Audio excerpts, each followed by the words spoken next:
Hello doctors. ये मेरे यानी डॉक्टर समीन मंसूरी के metaphorical meaning of mind rubrics का क्वेरी स्पेशल वीडियो पार्ट 3 है। पिछले 2 क्वेरी स्पेशल्स की तरह इस वीडियो में भी मैं आप डॉक्टर्स द्वारा पूछे गए कुछ सिलेक्टेड सवालों का जवाब प्रोवाइड करूंगा। इस वीडियो के लिए मैंने उन सवालों को कंसिडर किया है जिनके रूब्रिक्स मेरे वीडियोस में एक्सप्लेन किए गए मेडिसिन्स में मौजूद हैं। मैंने मेरे क्वेरी स्पेशल वीडियोस के प्लेलिस्ट का लिंक डिस्क्रिप्शन में दिया है, तो आप उसे रेफर कर सकते हैं। पहली क्वेरी है एमेनोरिया फ्रॉम फियर। ये रूब्रिक डॉक्टर नर की रेपर्टरी में दिया गया है और इसमें सिर्फ ओपियम दवा दी गई है। लेकिन डॉक्टर हेरिंग्स गाइडिंग सिम्टम्स के अनुसार opium has amenorrhoea from fright. तो पहले फियर और फ्राइट के डिफरेंसेस को समझते हैं।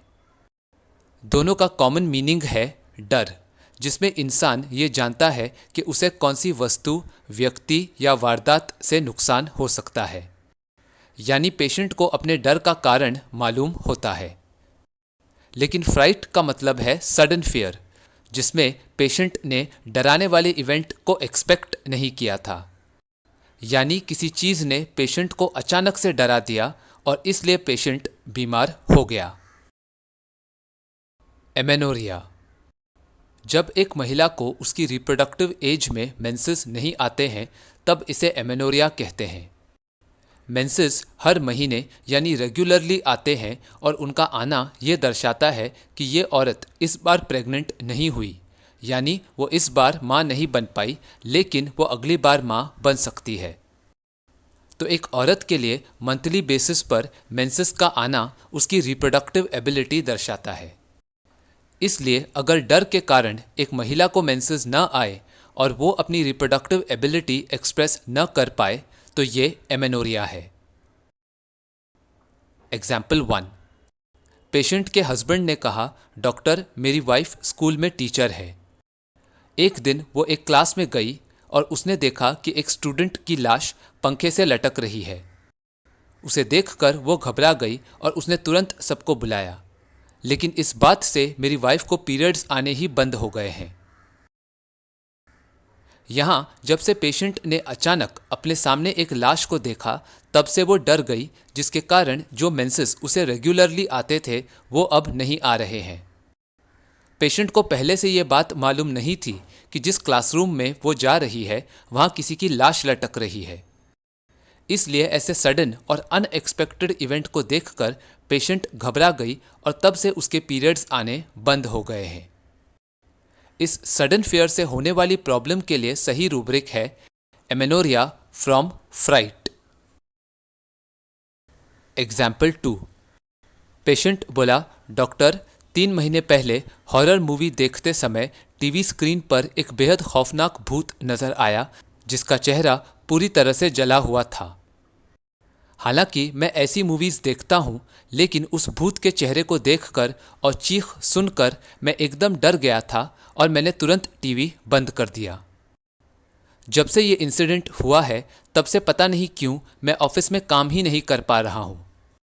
मैं हमेशा से रेगुलरली काम करता था और मुझे सैलरी भी वक्त पर मिल जाती थी, लेकिन उस मूवी सीन को देखकर डरने के कारण पिछले 2 महीने से मेरे पुअर परफॉर्मेंस की वजह से मुझे सैलरी भी नहीं दी गई है। यहाँ पेशेंट अपना जॉब अच्छे से कर रहा था और उसे सैलरी भी टाइम पर मिल रही थी। इसे मेटाफोरिकली समझें तो वर्क के द्वारा regular flow of income patient की एबिलिटी है और इसलिए ये मेंसेस के समान है। पेशेंट हॉरर मूवीज देखता है, मतलब वो जानता है कि उसे ऐसी फिल्मों में अगली फेसेस नजर आने वाले हैं, लेकिन इस पर्टिकुलर खौफनाक सीन ने पेशेंट को डरा दिया और अब पेशेंट अपना काम नहीं कर पा रहा है, मतलब उसके पैसे अर्न करने की एबिलिटी बंद हो गई है। इसीलिए पेशेंट को 2 महीने की तनख्वाह भी नहीं मिली, मतलब कैश फ्लो रुक गया है और ये सिचुएशन एमेनोरिया के समान है। इसलिए इस केस में सही रूब्रिक है एमेनोरिया फ्रॉम फियर। मैंने अपने ओपियम वीडियो में कंटेंटेड और कंटेंटेड विथ हिमसेल्फ इन दोनों रूब्रिक्स को डिटेल में एक्सप्लेन किया है। उसका लिंक डिस्क्रिप्शन में है, तो आप उसे रेफर कर सकते हैं। क्वेरी नंबर 2 है elements from literary scientific failure. ये रूब्रिक डॉक्टर J.P. गैलेवार्डन की book repertory of psychic medicines with materia Medica में दिया गया है और इसमें कई मेडिसिन्स मौजूद हैं। एलिमेंट्स फ्रॉम, इस टर्म का मतलब है वो कॉजेटिव फैक्टर जिसके कारण पेशेंट बीमार हो गया। लिटरेरी या लिटरेचर, इस शब्द का मतलब है किसी विषय पर नॉलेज, आइडियाज या इंफॉर्मेशन प्रोवाइड करने के मकसद से लिखित अथवा प्रिंट की गई किताब। साइंटिफिक या साइंस, ये एक सब्जेक्ट है जो दुनिया में मौजूद ट्रुथ्स पर आधारित है, यानी इसमें फैक्ट्स को टेस्ट करने के बाद लॉज बनाकर दुनिया भर ने एक्सेप्ट किया है। फेलियर, इस शब्द का मतलब है नाकामी या असफलता। तो elements from literary scientific failure का मतलब है कि पेशेंट ने अपनी लाइफ के प्रॉब्लम्स को सॉल्व करने के लिए सारे लॉजिकल और सेंसिबल तरीके अपनाए, लेकिन उसे कामयाबी नहीं मिली और इसलिए अब वो परेशान है। एग्जाम्पल, पेशेंट ने कहा, डॉक्टर मैं एक बिजनेसमैन हूँ। मेरे होटल की बिल्डिंग के कंपाउंड में एक आदमी ने नाजायज़ तरीके से ढाबा बनवाया था। उसे वहाँ से हटाने के लिए मैंने उसे अच्छे से समझाया, उसे ज़्यादा सैलरी वाला जॉब भी ऑफ़र किया, लेकिन वो नहीं माना। मैंने म्युनिसिपल ऑफिसर को भी इस इल्लीगल कंस्ट्रक्शन के बारे में शिकायत की और वो ढाबा गिराने आए भी, लेकिन ये आदमी न जाने कहाँ से किसी मंत्री का लेटर लेकर आया और म्युनिसिपैलिटी भी कुछ नहीं कर पाई। फिर मैंने पुलिस की मदद लिया, लेकिन उसकी पुलिस में भी अच्छी पहचान थी, इसलिए इस कोशिश में भी मुझे सफलता नहीं मिली।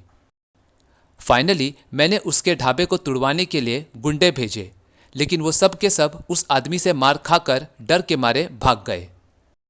अब मैंने उसके खिलाफ कोर्ट में केस भी फाइल किया है, लेकिन वो केस भी मैं हार गया हूँ।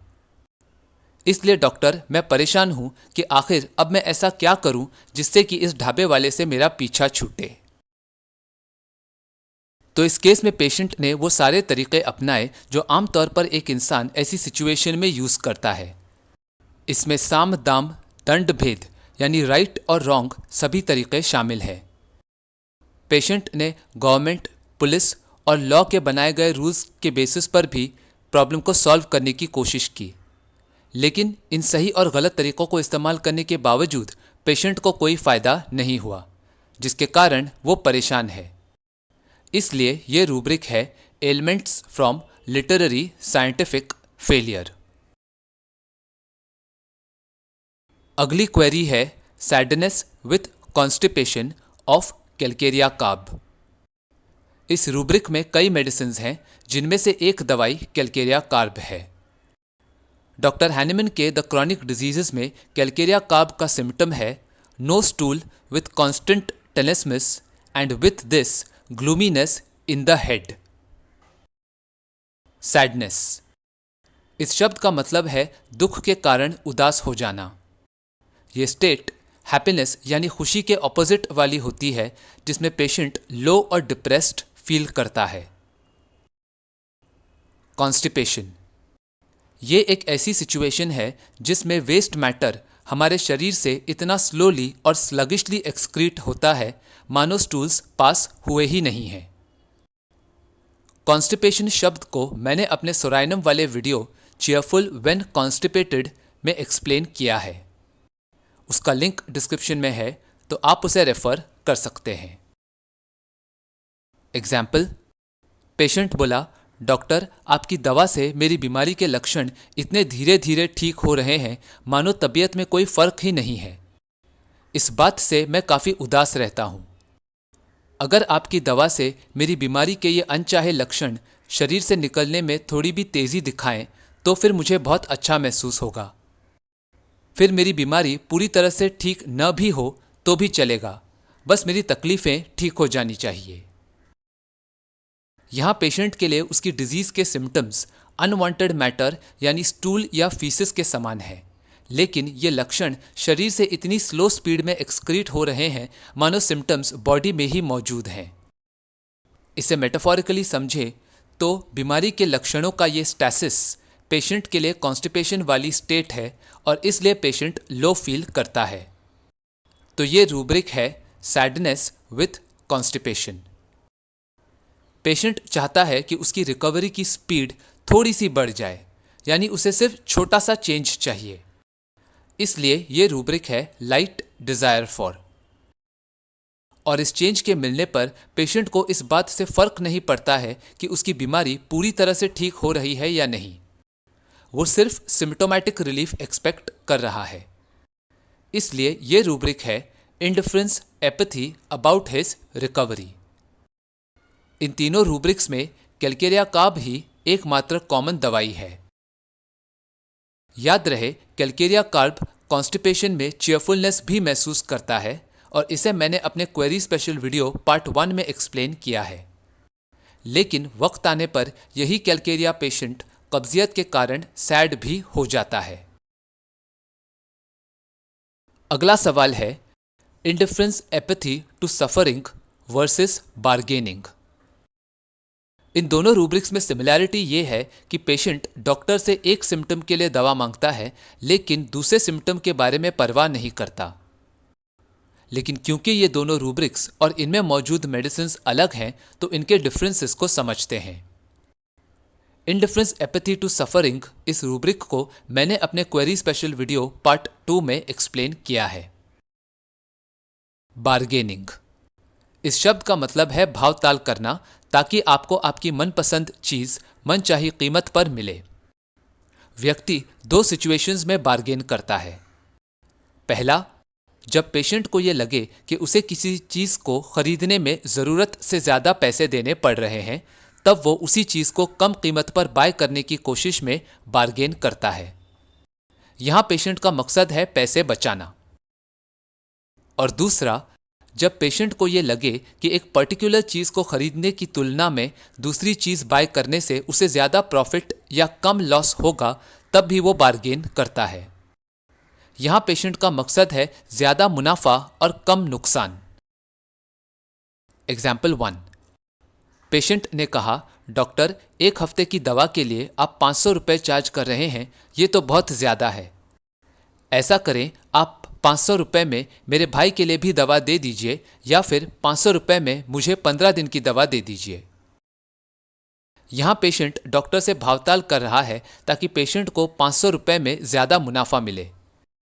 पैसे कम करवाने की बजाय पेशेंट ये चाहता है कि डॉक्टर उसी कीमत में उसे और उसके भाई दोनों को मेडिसिन प्रिस्क्राइब करे या फिर ज्यादा समय के लिए पेशेंट को दवा दे।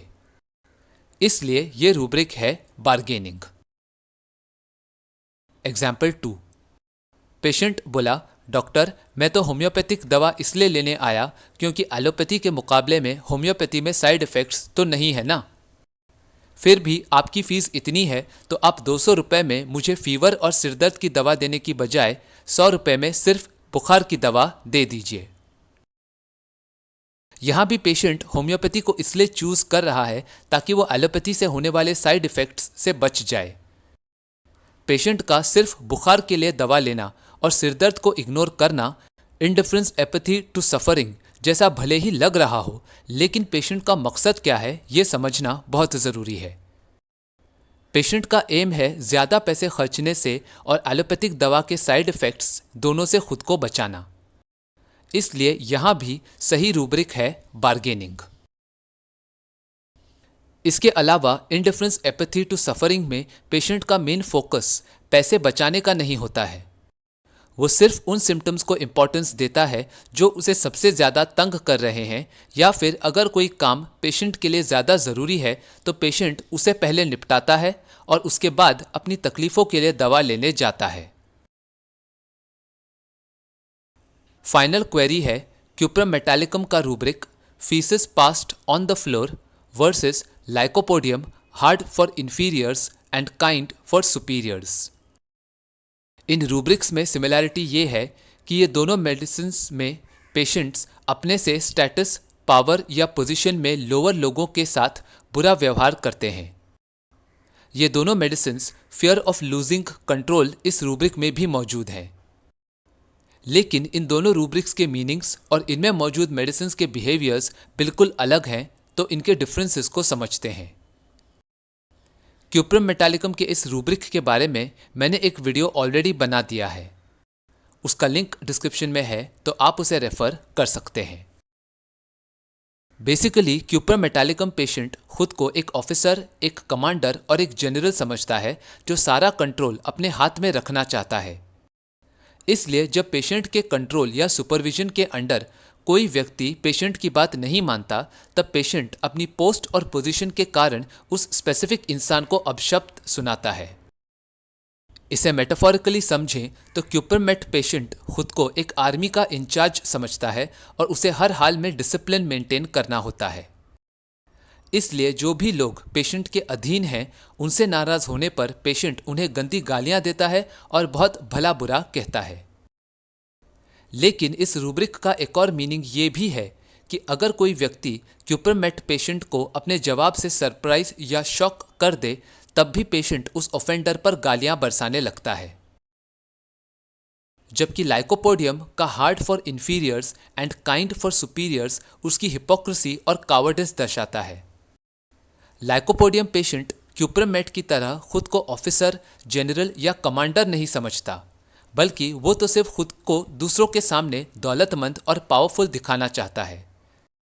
इसलिए लाइको बोस्टर, अफेक्टेशन और स्क्वांडर्स मनी जैसे रूब्रिक्स में दिया गया है। अब लाइको ये शो ऑफ सिर्फ उन्हीं लोगों के सामने कर सकता है जो हैसियत में उससे कम है। इसलिए पेशेंट ऐसे लोगों के सामने न सिर्फ अपना रुबाब दिखाता है, बल्कि उन्हें परेशान भी करता है। पेशेंट सिर्फ खुद से कमजोर लोगों पर सख्त हो सकता है, लेकिन खुद से ज्यादा शक्तिशाली व्यक्ति को देखकर पेशेंट समझ जाता है कि ऐसे इंसान के सामने पेशेंट की मनमानी नहीं चलने वाली है। इसलिए वो अपने से सुपीरियर लोगों के साथ बहुत अच्छा व्यवहार करता है। इन दोनों रेमेडीज के डिफरेंसेस को एग्जाम्पल के जरिए समझें तो यदि क्यूप्रम मेटालिकम पेशेंट को डॉक्टर की दवा से आराम नहीं मिलता, तो मुमकिन है कि वो डॉक्टर को ये याद दिलाए कि इलाज पेशेंट की मर्जी के मुताबिक नहीं हो रहा है। भले ही डॉक्टर अपनी मेडिकल नॉलेज के बेसिस पर पेशेंट को समझाए, लेकिन इस पर पेशेंट यही कहेगा कि इलाज के दौरान सिम्टम्स के ठीक होने का ऑर्डर क्या होगा, ये पेशेंट डिसाइड करेगा। इसलिए पेशेंट की मर्जी और जानकारी के बगैर डॉक्टर उसे कोई दवा प्रिस्क्राइब नहीं कर सकता। मतलब यहाँ पेशेंट खुद को एक कमांडर समझ रहा है, और अगर डॉक्टर पेशेंट की बात न माने तो पेशेंट उनके मुंह पर उन्हें भला बुरा बोलकर कैबिन से चला जाएगा। लेकिन लाइकोपोडियम पेशेंट अपनी हिपोक्रेसी के कारण दवा से आराम न मिलने पर बाहर रिसेप्शनिस्ट पर रुबाब दिखाएगा और उसे दवा के पैसे कम करने के ऑर्डर्स देगा। लेकिन डॉक्टर जो पेशेंट से सुपीरियर पोजीशन पर है, उनसे बहुत अच्छे से बात करेगा। यानी लाइको अपनी दादागिरी सिर्फ उन्हीं लोगों पर दिखाता है जो उससे पोजीशन में लोअर है, ना कि उन पर जो पेशेंट से ज्यादा पावरफुल है। इतना ही नहीं, लाइको पेशेंट अपने वर्ड्स और डीड्स दोनों के जरिए सिर्फ अपने से इंफीरियर लोगों को ही परेशान करता है। तो रूब्रिक्स सिलेक्ट करते समय पेशेंट के बिहेवियर और उसके पीछे की वजह दोनों को एनालाइज करें, ताकि आपको टोटलिटी ऑफ सिम्टम्स के जरिए सही दवाई मिल जाए। मेरे लाइकोपोडियम और क्यूप्रम मेटालिकम माइंड वीडियोस के लिंक्स भी डिस्क्रिप्शन में हैं, तो आप उन्हें भी रेफर कर सकते हैं। तो मुझे उम्मीद है कि इस वीडियो के जरिए आपको आपके सवालों के सेटिस्फैक्टरी जवाब मिल गए हैं। अगर ये वीडियो पसंद आया तो उसे लाइक और शेयर करें, और मेरे इस YouTube चैनल को सब्सक्राइब करें। वीडियो या होम्योपैथी से जुड़े आपके कोई भी सवाल हो या आप फीडबैक देना चाहें तो मुझे कमेंट्स में बताएं। मैं आपके सवालों का जवाब देने की पूरी कोशिश करूंगा। Thank you for watching.